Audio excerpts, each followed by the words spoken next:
All right, welcome to GothCast, episode 29. I am Dr. Sanders. And this is Robbie Gore. And today we're talking about a new band, right? Yeah, very new. A very new band, because it's New Order. Yeah. Right? New Order. Yeah, the New Order. A lot better than the old one. A lot.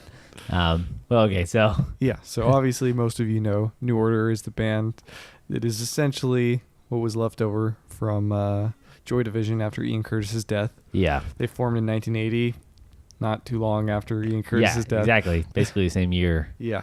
So, very interesting band. Yeah, and definitely. One that definitely differentiates itself from Joy Division, obviously, if you're familiar with any of their music. Yeah. They're most notably known for kind of combining electronic music with post-punk music. Yeah, and it is one of the bands that does it the best. Yeah. I mean, I hate to say that when it's a band so known for it, you're just like, oh, but they really did bridge that gap pretty seamlessly between post-punk and more of the keyboard and electronic sounds. Yeah. Live, a little bit shakier with it, but their studio albums, I think, are great because they were able to just kind of get in there and use drum sequencers and a lot of different kind of stuff that a lot of people were experimenting with, but they just seemed to really take a knack to writing really catchy songs with them. Well, I think what their strong suit was songwriting and experimentation and studio work. I feel like that's where this band was at home, and that's where they were allowed to shine, was in the studio, because they could experiment with things, and they were very much a band who was trying new things, trying to find new sound, trying to move into a new direction, trying to find a new order. Yeah. Good. Yeah. That's what I really like about it. So it basically is Joy Division minus Ian Curtis. Yep. A little bit different lineup, obviously. They added some members. Bernard Summers takes on vocals. Mostly. Yeah. They kind of switched. Yeah. A little bit. Yeah. There's some.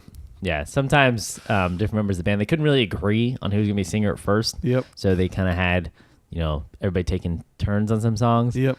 At least in the beginning. Yeah. But yeah, just like Joy Division, changing sounds dramatically between all their releases, from their first EP to Unknown Pleasures to Closer. I think New Order is basically a continuation of that. I think they're the evolution the Joy Division might have and probably would have moved towards. Yeah, and we kind of touched upon that a little bit when we actually did our Joy Division episode, because I commented like everything in their catalog was so extremely different that I was like, they probably would have gone into more electronic music or definitely like that. And yeah, this is probably a sign of that, but who knows? Ian Curtis may have wanted something more raw, but we'll never know. I think they, might have been a little more melancholic with Ian Curtis in the band, but probably. Yeah.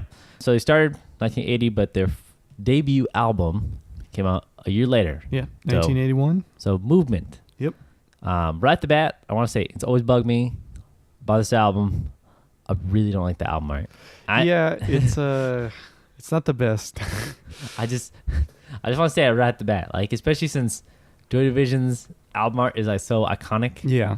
And I don't know, people might think this album's art is iconic in a way, but I just never liked the look of it. I'll say we've seen a lot of album art as we've been reviewing material for the show, and we've seen some pretty ugly album covers that were still bold in their artistic direction. This is a pretty plain cover, and that's where I feel like it suffers. But I feel like it would have been worse if they, maybe did something that was like super ostentatious and still didn't work. Yeah, that's true. And it was their first album, so. Yeah, Movement's music. Yeah. Okay. Definitely moving towards what New Order was going to be known for. But definitely still very much kind of hanging on to the sound of Joy Division. Yeah. In fact, a lot of people comment that this is like what they think would have been the next Joy Division album had Ian Curtis still been alive. Yeah, in some ways, I really agree with that. Yeah. And it does sound like you could have put Ian Curtis' vocals on a lot of this, and it would have worked for a Joy Division album. Yep. And it's just true. I mean, it does bear a striking resemblance to that post-punk sound, but you're starting to get a little bit more of that kind of like electro kind of. Yeah, there's definitely some experimentation here. You got some funky electronic grooves going on. But yeah, going right off the bat, I think the opening song, Dreams Never End.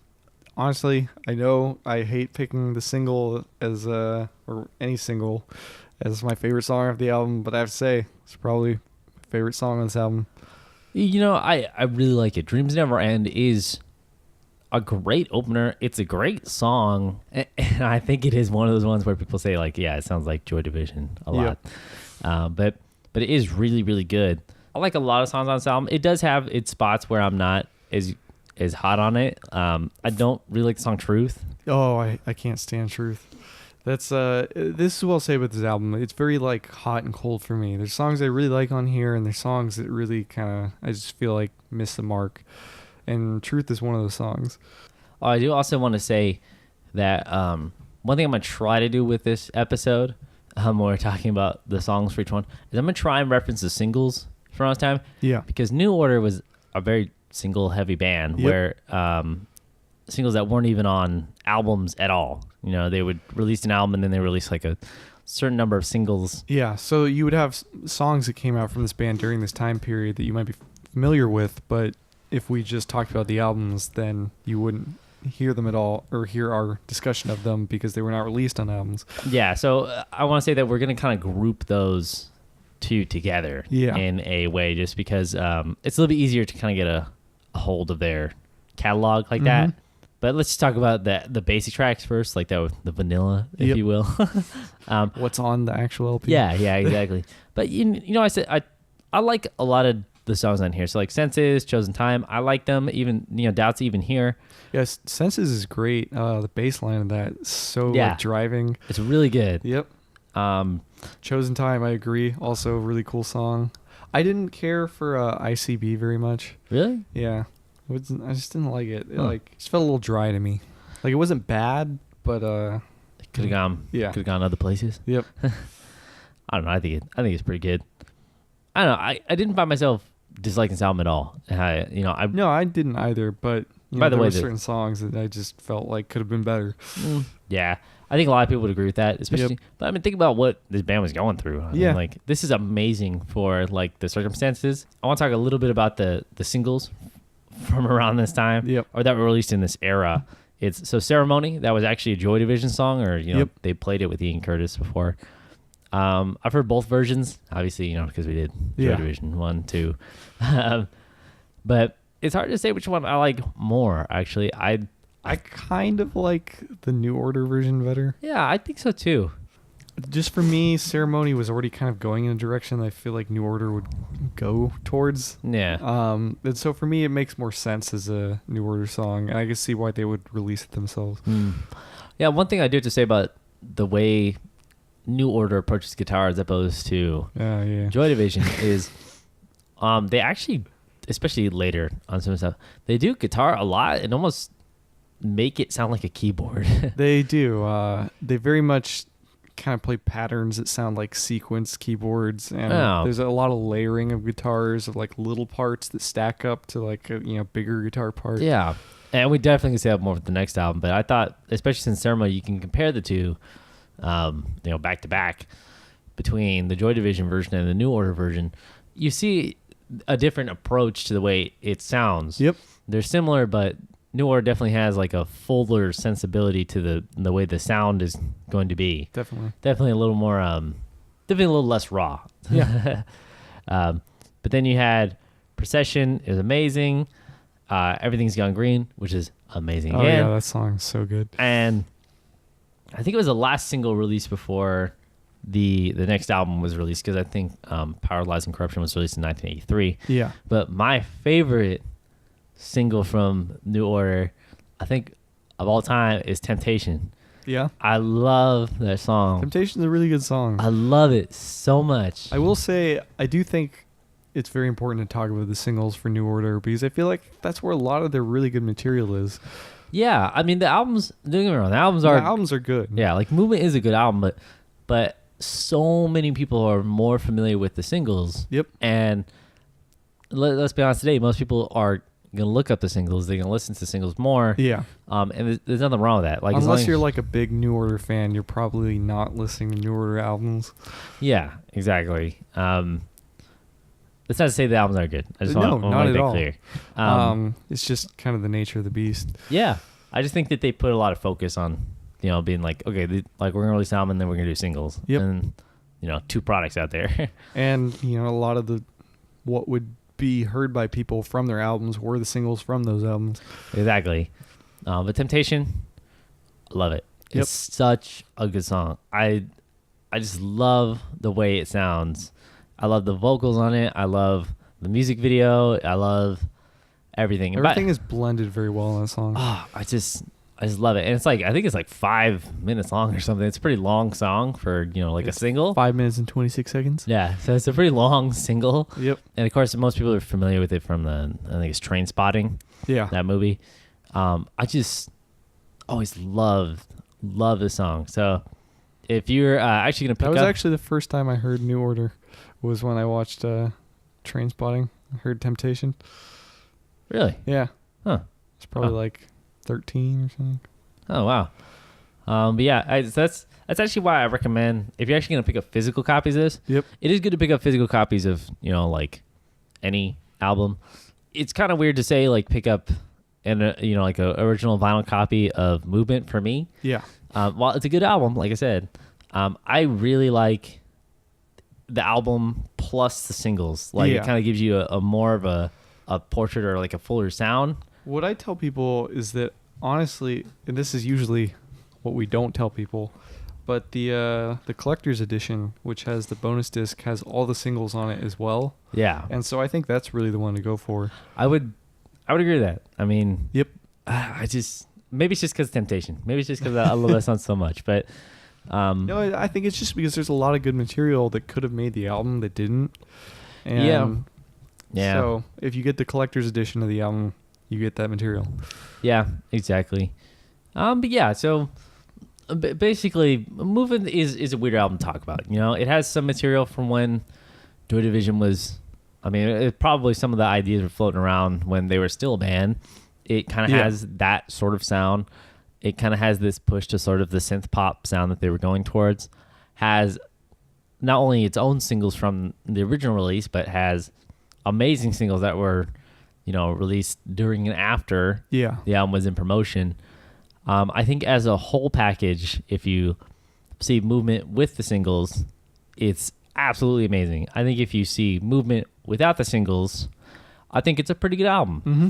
It's funny to say that it's actually unique in terms of New Order's sound because they would go in a very different direction. Yeah, because even the next album, they're going way more into the New Order sound. Yeah, definitely. Which is much more layered keyboard, synth pop type of thing.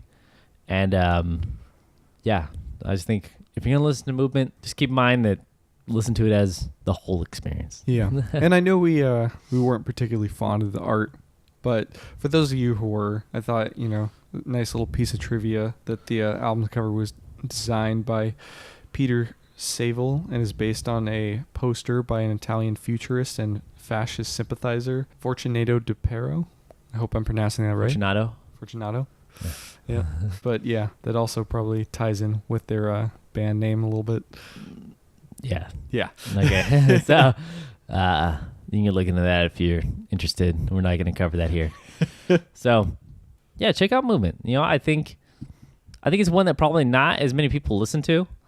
I know that obviously the people listen way more to the singles from this. I mean, people are so much more familiar with Song Temptation than probably most of the songs that are actually on this album. Yep. But check it out. I actually really recommend it, and I'm a big fan of it.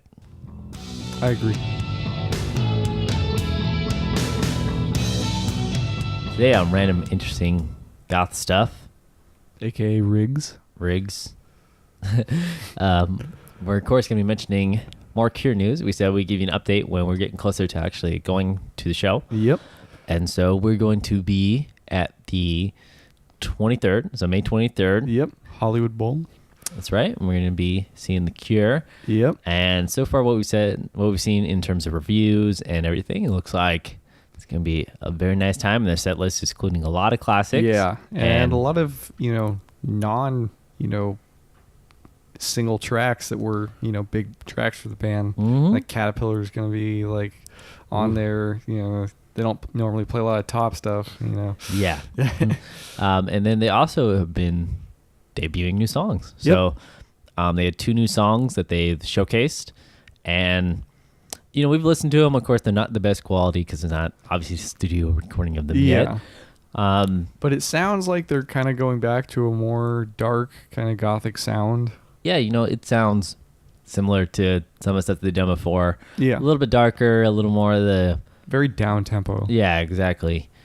Probably some of the darker stuff they've done since, maybe like Blood Flowers or something. Yeah. I don't know, a little bit more of that speed. Yep. So I guess we'll see.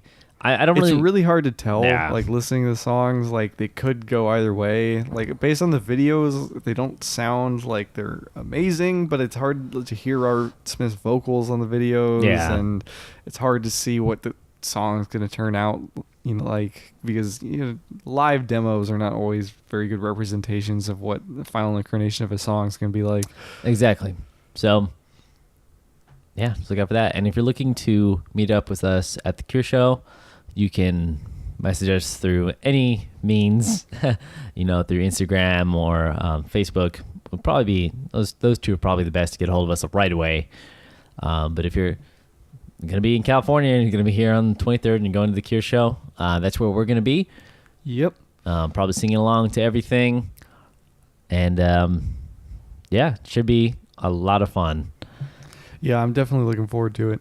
I'm also looking forward to the fact that, we asked for new Cure songs, and we're getting them now. That's right. They must have listened to the podcast. Yeah. So we were both thinking that, it's just, that's how it works, right? You know what? If you want to bypass the whole message thing, you just want to stalk us, I'll tell you where we'll be. We'll be in row 10, section N3. I won't tell your seat numbers. But yeah, we'll be there. So yeah, if you're going to that, just hit us up. So our second news story is going to be kind of one I don't know how I feel about this. Yeah. So Fox has announced 2 new TV shows. 2 new TV shows. Of course, just like anything today, yeah, it's based on existing property. Mm-hmm. And 2 of my favorite properties. We have The Exorcist, which is one of my favorite all-time movies. Yep. And Rocky Horror Picture Show, which is a staple of cult classics, midnight movie, and alternative communities. Yeah. So this, I don't know how I feel about this. Very mixed feelings. Yeah. You can watch the teaser trailers for them, or actually the basically the Rocky Horror Picture Show one is basically a teaser trailer, and then the Exorcist one's like full on. That's a full on trailer. I will come out and say I am not excited based on what I've seen for the Rocky Horror Picture Show trailer. I gotta say, the trailer's like only 30 seconds long right now. It looks very cheap. Yeah. And very gaudy and very not over the top. It doesn't have like that 70s camp to it, like 60s, 70s, like low budget camp. Yeah. It's like missing that. It's almost like it's like too produced to be campy. It's like both too produced and like too cheap. Does that make sense? It's hard to explain unless, I would recommend watching it. Plus, I don't know how you're going to do a show based off Rocky Horror. Yeah, I don't know. Especially if there's supposed to be a song in every episode. I mean, I guess Glee. Yeah. Does that have a song every episode? I've never actually. Yes. Yeah. Okay. All right. So so I guess there are shows that there was. That's in fact why they broke the Beatles record for number of single releases or something like that. Oh, Glee. Yeah. I had no idea. Yeah. It's gonna be interesting doing a Rocky Horror Show. I wonder how many episodes it'll be. I mean, it's not even the longest movie. Yeah, I imagine it'd have to be only like a single season show, like if they're gonna do Rocky Horror Picture Show. It'd be weird to do a 5-season show for that. Well, I mean, there is Shock Treatment, which is the sequel that a lot of people don't know about. It's okay. Yeah. But I don't think we haven't reviewed Rocky Horror Picture Show, right? No. Okay, yeah. So I think we were waiting to do shock treatment with it. Yep. Too. So when we do that one, everybody can look out for that. Yep. Particular thing to hear about the not often talked about sequel. Yep. To Rocky Horror Picture Show. But yeah, I'm not really excited for Rocky Horror Picture Show. I'm so. It just feels like it's lacking any like ties to the original, the original magic from the movie.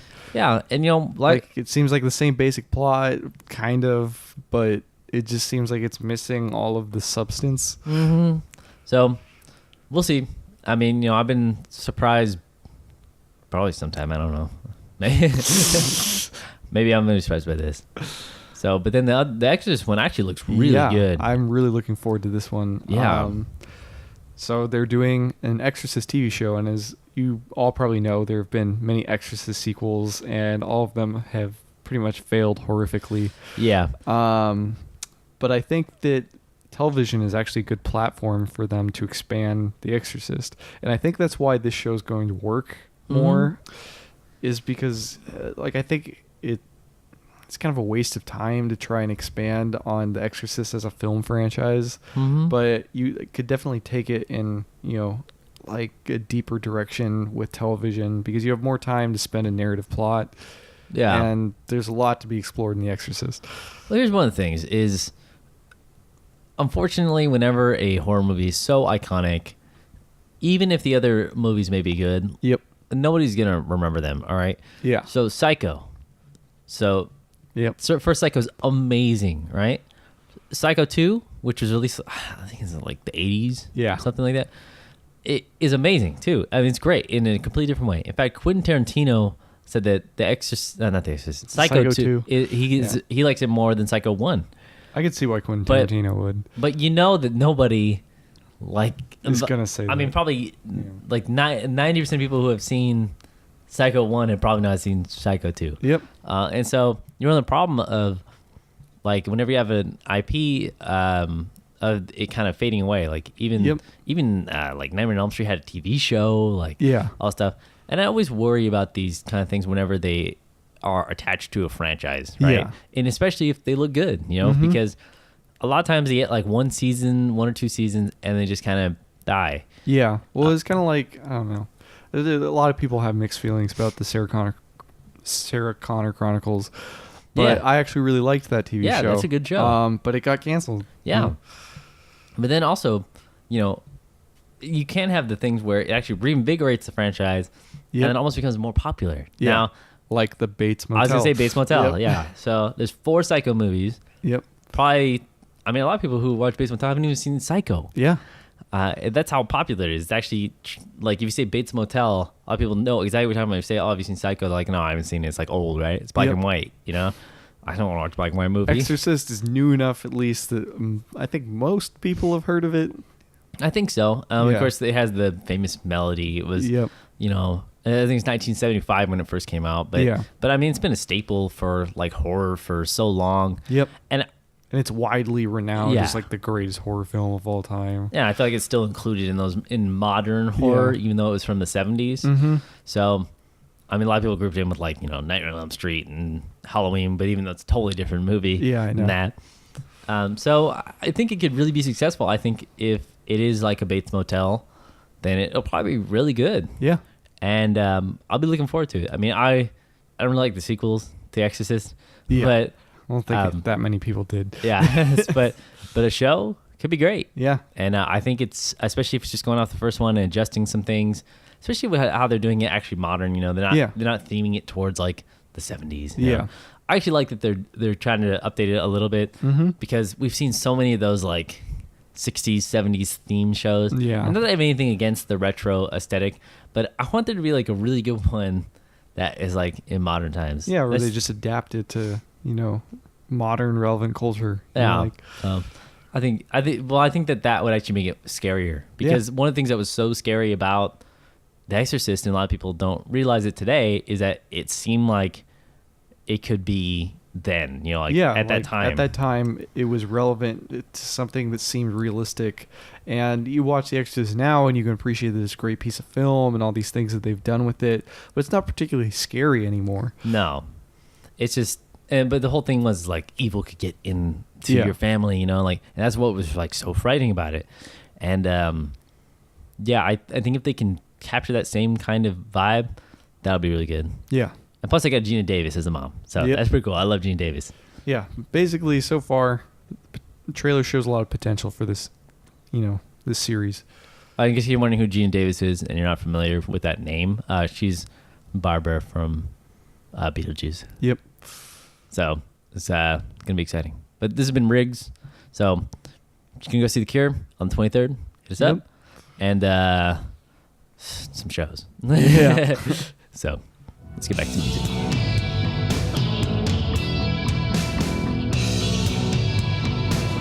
Okay, so now we're going 2 years in the future.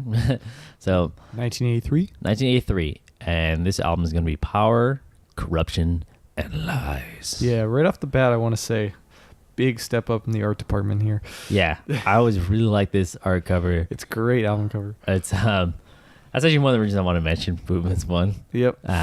Just because I think they step up the game so much. But the other thing that they do with this album, other than make it aesthetically pleasing, is sonically pleasing. Yeah, it has a very I hate using this word. I hate it because I end up saying that in almost every episode. I hate using this word, and I end up using the word that I don't like anyway. But it's a very dense sound. It has a very lush sound. Yeah, everything is very layered. Everything is very well blended together. It's definitely a move towards a more electronic sound for them, but it does so while still, maintaining elements of their post-punkness. And I feel like it's a good, direction for the band to move in. Yeah, and it's definitely much, I would say, dancier. Yeah. They start definitely experimenting with the disco beats and that sort of drum sequencing and everything that is very, very catchy.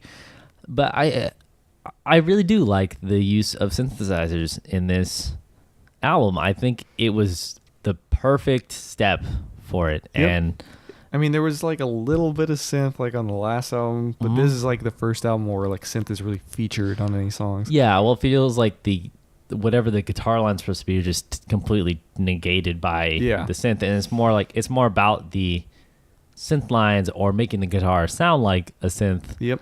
Or the bass. They're just very effects driven music. Definitely. And I like it a lot. I would agree with that.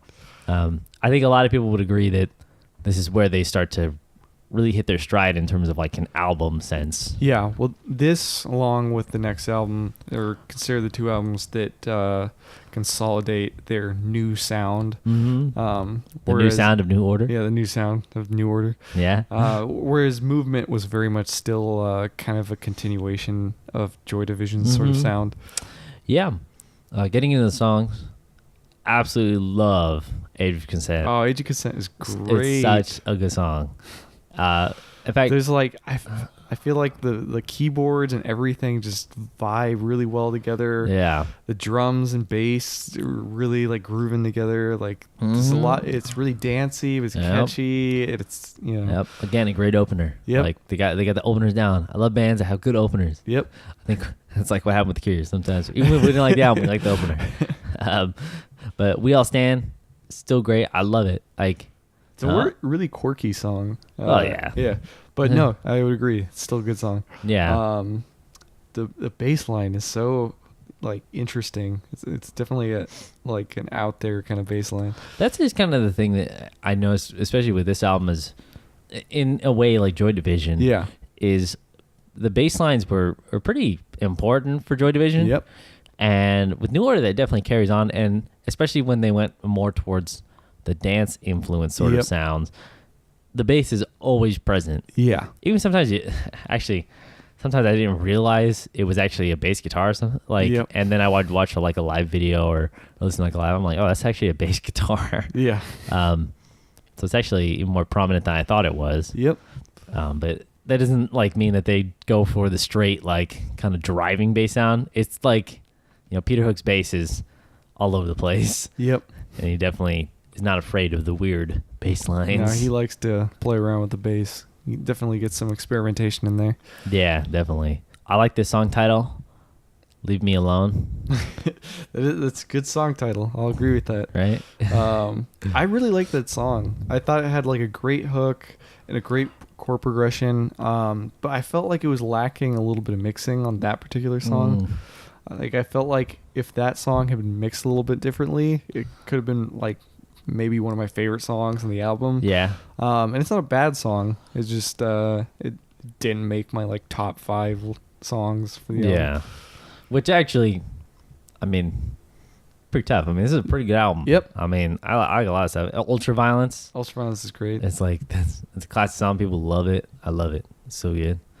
There's just so much of this is amazing. In fact, Your Silent Face I really liked a lot actually. I was gonna say, I think it's good. It's not my favorite on the album though. I really dug it. I felt like it had this, this is where I use a word that I overuse on the show a lot. That I hate that I overuse it, but I'm going to use it again anyway. So very cinematic feeling to it. You do say that a lot. Yep. But I just like that it's a very dreamy feeling song. I could easily see it being set to like a really cool music video. Yeah. Although New Order's not known for doing that. But we'll talk about that in a second. Maybe that's why I don't like it, Robert. Maybe it reminds me of dreams. All I have is nightmares. The waking darkness inside of myself. Yeah, no, that's cute. The burning feeling desire clawing at me. I blacked out. Okay, so back to the show. But yeah, then of course, just like when we talk about movement, we have to talk about the singles, and this album probably more than any other. It's important to talk about the singles because in this year and the year 1983, 1984, New Order would release a very, very popular. Yes, a very popular single. Yeah. In fact, it is the best-selling 12-inch single of all time. Yeah, and that is Blue Monday. Yep. So sure a lot of you heard it. Yeah, this song is obviously still played on radio today across the world. It has been covered countless number of times. It's also one of their more very synth-present songs, and so the fact that it was so popular for them really shows how much the experimentation with synthesizers and moving in an electronic direction was like good movement for the band, good direction, wise production. It's hard to even explain the impact because I know everyone has an opinion, and so many people love the song, and I know some people actually don't like it because they're so sick of it. Yeah. But it's great. It's it has this driving, very very tinny, very super 80s sounding synth and drum sound, and that's why a lot of people see it as like one of the definitive songs of the 80s. Yep. And this very dry monotone type vocals. Yep. How does it feel? Very almost like industrial. Yeah. Like influence to an extent. I mean, it's that dry. Yeah. In some ways. Well, I mean, think about who they had to watch for so many years. Ian Curtis doesn't exactly have the most wet vocals. Yeah, it's true. Yeah, it's just amazing. And it is, like I said, it's the best-selling 12-inch single of all time. I do have to say, and this is where I want to get into the music video thing, I don't like the music video for it. I mean... Yeah, I think that's going to be a recurring thing with this band. Is just the music videos just don't do it for me. Yeah, and it's kind of a bummer. I will say this has two different music videos. It has an original 1983 version and it has a 1988 version. Yeah. We're basically going to talk about the 1983 one. Yep.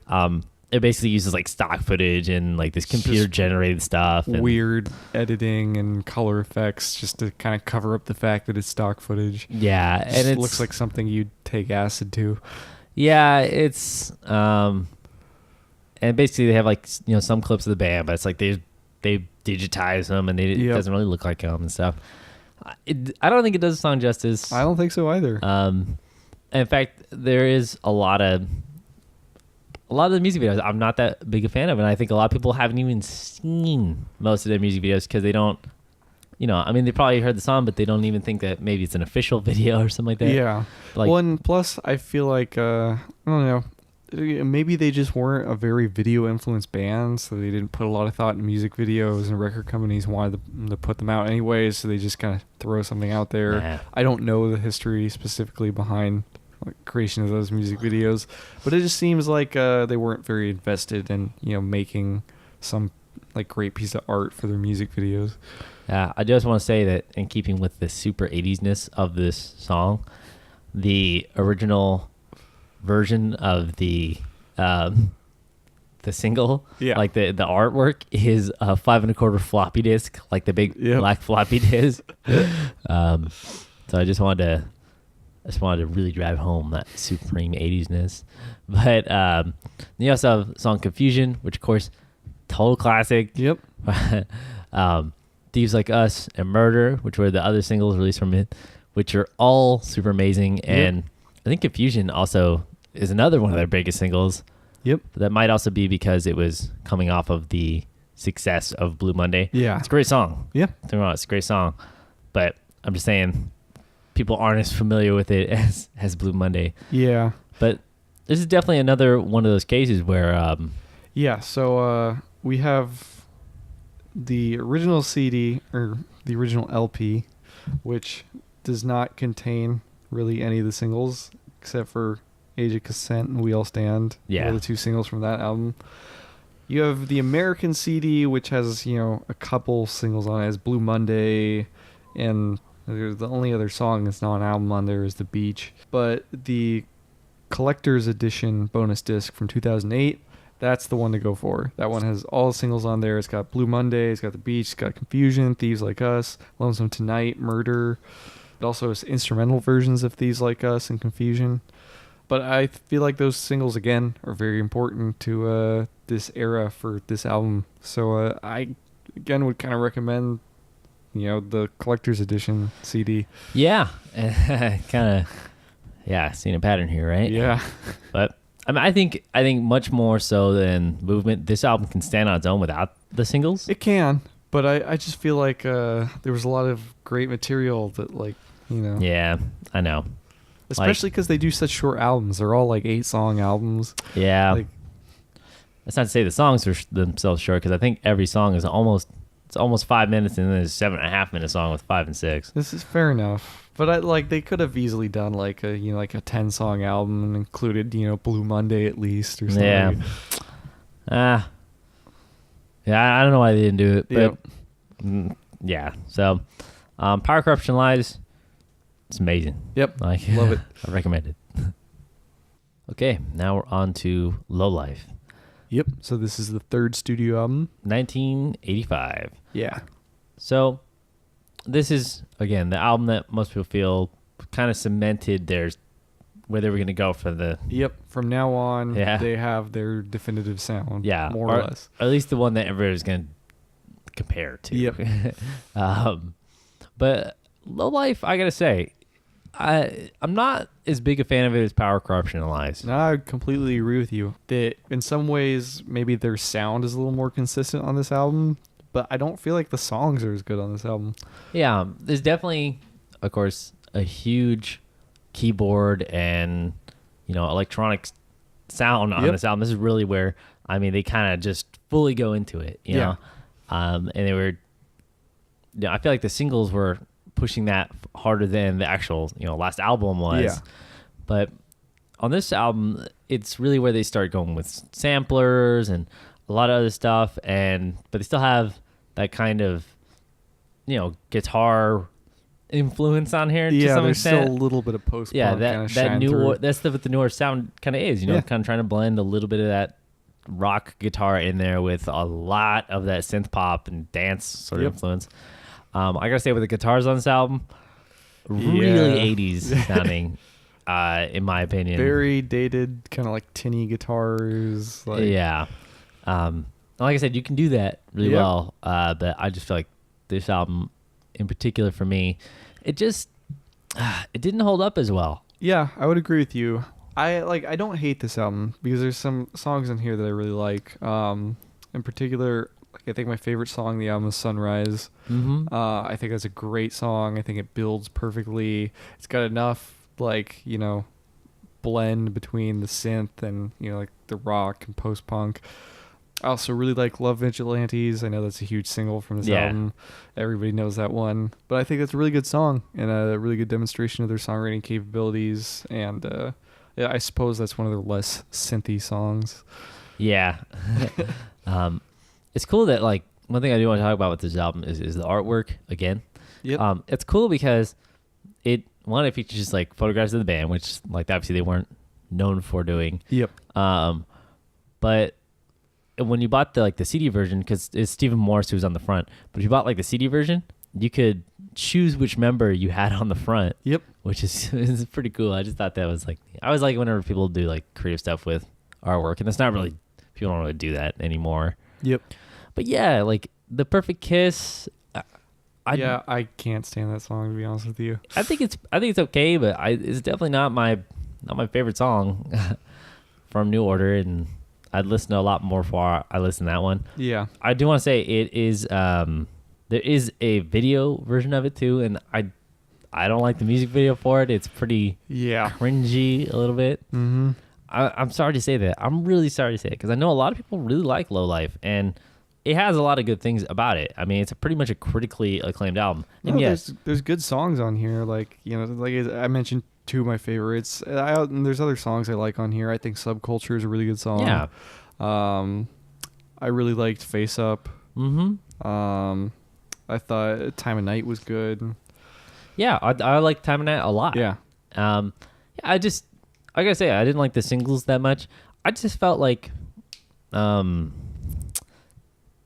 it had a little too much of that 80s sound. It did. And it was probably one of those albums that actually pushed that sort of sound into the mainstream. And there's nothing wrong with that. It's just that it didn't hold up as well as Paralyzing Corruption, which kind of had a little bit fuller of a sound, sounded a little bit more like an actual band playing. Yeah, it just became dated sooner than you think. Yeah. I think just the samplers and stuff too. You didn't catch the joke. What? That's a song from the album. Oh.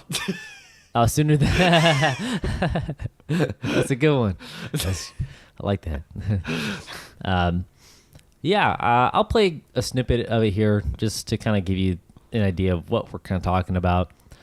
Obviously, this is completely up to preference. Yeah. And like I said, I don't think a lot of people are surprised about my opinion necessarily on this, because I've always said on the podcast, pretty much every single episode we do, that I prefer a lot more guitar in my albums than keyboards. I think people will be surprised by my opinion, because I usually tend to lean towards the more synth heavy stuff, or be in favor of it. Exactly. But I'm not a huge fan of it, at least on this album in particular.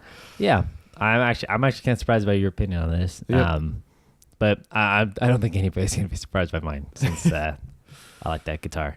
But yeah, the sound of it just didn't do it for me. Yeah. I'm sorry to say. I don't think it's a bad album, and I could definitely see how Paralyzing Corruption and this album basically made the sound. Yeah. Well, I will say this for this album. While my first exposure to this band had been from single from the last album, I will say the single that really kind of got me into this band was from this album, and was Love Vigilantes.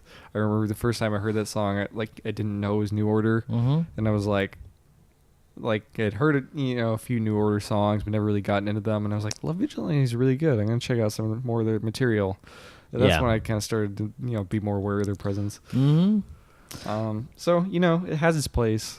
I don't hate this album. I don't think it's like the bane of their career or something. No, I don't think that at all. I just think that in terms of a band that has a lot of amazing albums, that there's a lot more from them that I would listen to. In fact, the year before, the album before and the album after. The album after, so without kind of spoiling that. Yep.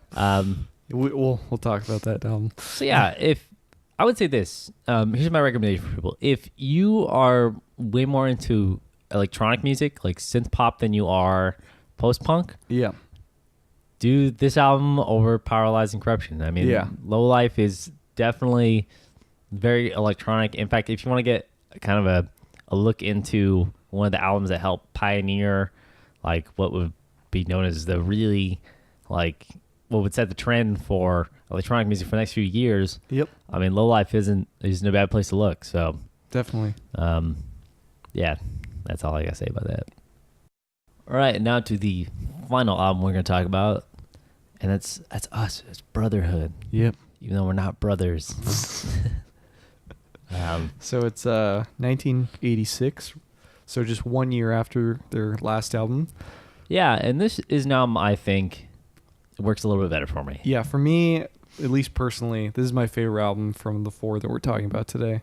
Yeah, and I really do actually like what they did with this one. So it basically kind of doesn't really blend the sounds as much. It's more like the electronic sound and the more like the post-punk sound with some songs. Yeah. But it's kind of split between the two, what was the sides of the album. So like one half of the album is a little harder and the other half is more electronic. And of course...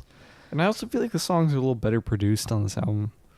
Yeah. Oh, I definitely think so. And I really feel like, Summer's vocals had finally, gained some kind of, identity. Because, like, especially the first album, like, it really felt like anytime there was vocals, they were either kind of soft or then really loud. And, like, it just felt like it didn't know what to do with their vocals. Like, yeah.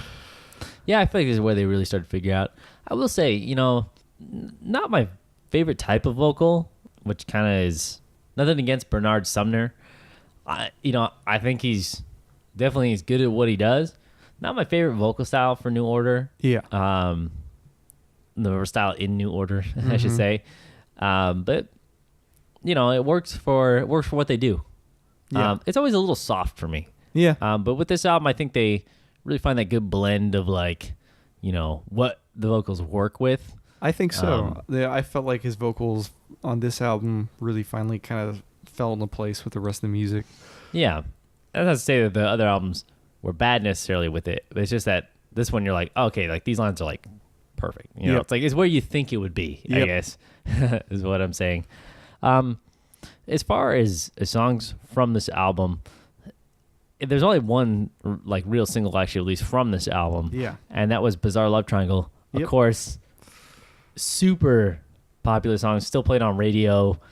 I will say, again, the music video is so not as amazing as the song is. Yeah, the song is great. I can definitely see why it's one of their most popular songs from this album. Yeah. It's very well layered. I love the string patches that are on there. Great song. But I will say, it's not my favorite song in the album. Oh, yeah? Yeah. I think, I don't know, it's hard for me to choose a favorite from this one. There's a lot of really good songs here. I really do like the opener again. I really like Paradise. I feel like it had this nice dark broodingness to it that had been kind of missing from some of their other albums. Yeah. Weirdo. It's kind of an up-tempo song compared to, Paradise. Yeah. But there's this great bass breakdown in there that I really love. Bass all over this album was really just, great. Yeah. Peter Hook is just, driving it home with the bass. Oh, yeah, definitely. Broken Promise is another great example of the bass being great. But I will say it's also an example of me not liking the guitar tones as much. Yeah, I didn't really want to comment too much on that. Like I said, I'm not the biggest fan of New Order's guitar sound. Yeah. I just tend to like it a little bit to sound more like a guitar. I mean, I guess, but they definitely had that 80s kind of sound where it's like either really overdriven, kind of like almost. I know it's a weird comparison, maybe almost like hair metal-y sounding like guitar tones because they're so like.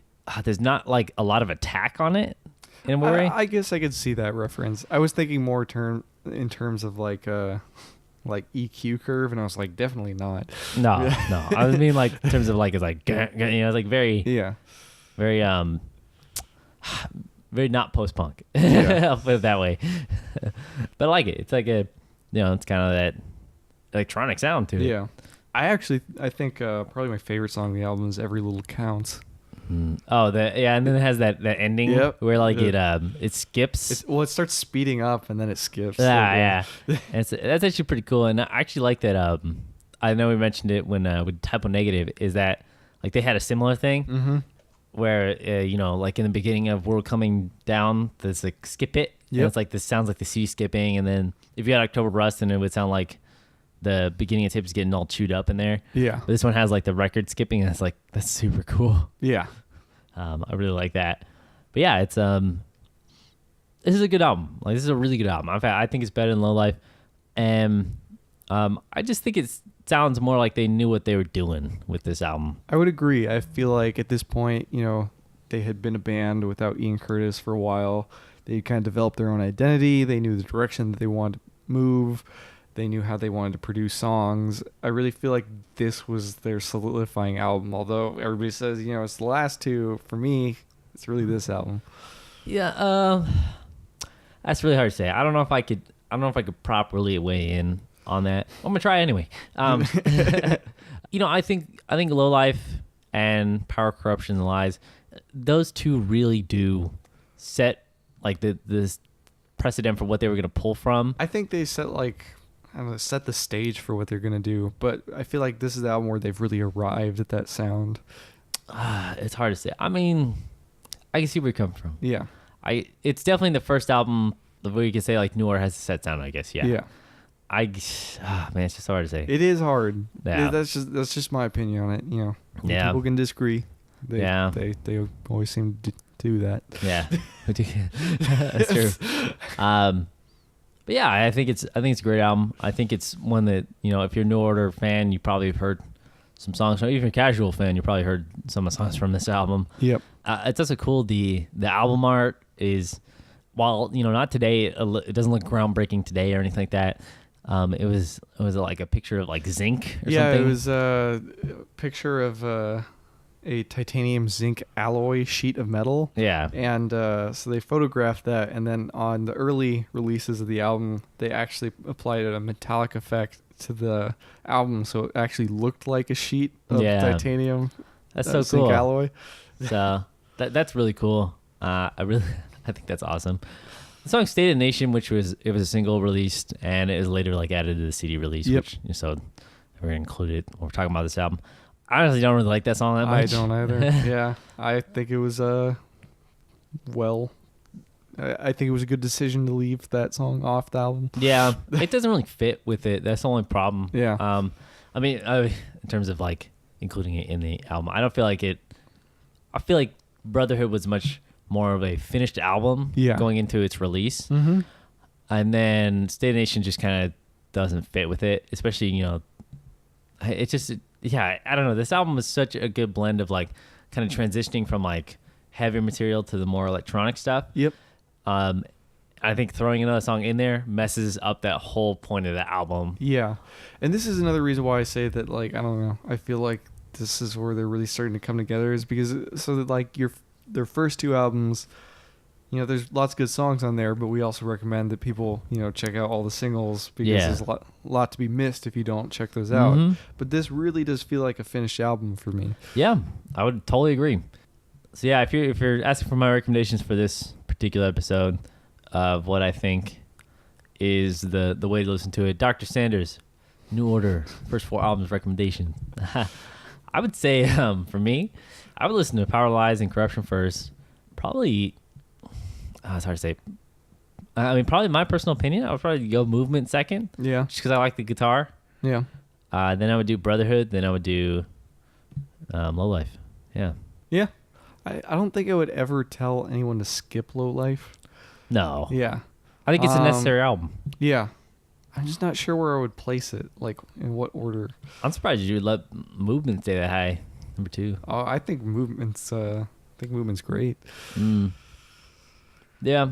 I think I don't know. For me, I would do Movement first, just because I feel like it's hard to go back to that after you've already like. I guess that's true.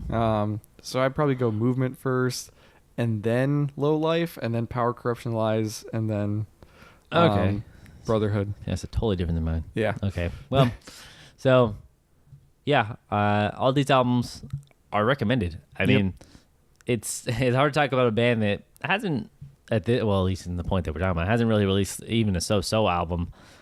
It just I guess for our opinion, Lowlife is kind of not as good as the other ones, but I know we're gonna have some. People. I'm sure there's gonna be plenty of newer fans who disagree with us. But and we apologize. Again, it's just a show where we talk about our opinions of these albums.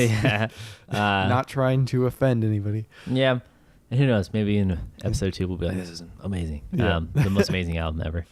This is a great band to start with. Like their albums. I mean, if you want to go in order, then you can. If you want to go the most popular things, if you want to listen to singles, it'll all give you an idea of the band. So that's our part 1 of New Order. To next time for the next 4 albums. This has been GothCast episode 29. I am Dr. Sanders. I'm Robbie Gore. And GothCast is brought to you in part by the Belfry Podcast Network, where you can find all things spooky, whether you're a veteran of goth or new to the community. You can pretty much find anything out there, whether it be podcasts, YouTube channels, blogs, anything of the like. Mm-hmm. Of course, we got to plug our social media as usual. We have our Instagram account, which is GothCast, Facebook page, which is just GothCast, our YouTube channel, which is GothCast Space Video. Yep. We have our website, which is where you can find all of our content. So that's the easiest way to track down everything we produce, and that is gothcastradio.com. No www, because why would we do that? Yep. And then we have our Gmail account, which is gothcastradio@gmail.com. And of course, you can reach us on any of these mediums. We're always happy to respond to comments, questions, requests. We just did, a request episode. Was our last episode. And, so we're always happy to interact with the fans. Yeah. But yeah, that's social media. So I think we also have a Tumblr. Did you mention the Tumblr? Oh, yeah, we have Tumblr. I keep forgetting we have a Tumblr now. I made the Tumblr. Yep. That's right. I'm most proud of that. Gothcast.tumblr.com. Yep. So, check out everything. And, of course, if you want to check out the Belfry, it's the Belfry. That's www.thebelfry.rip. So, stay spooky.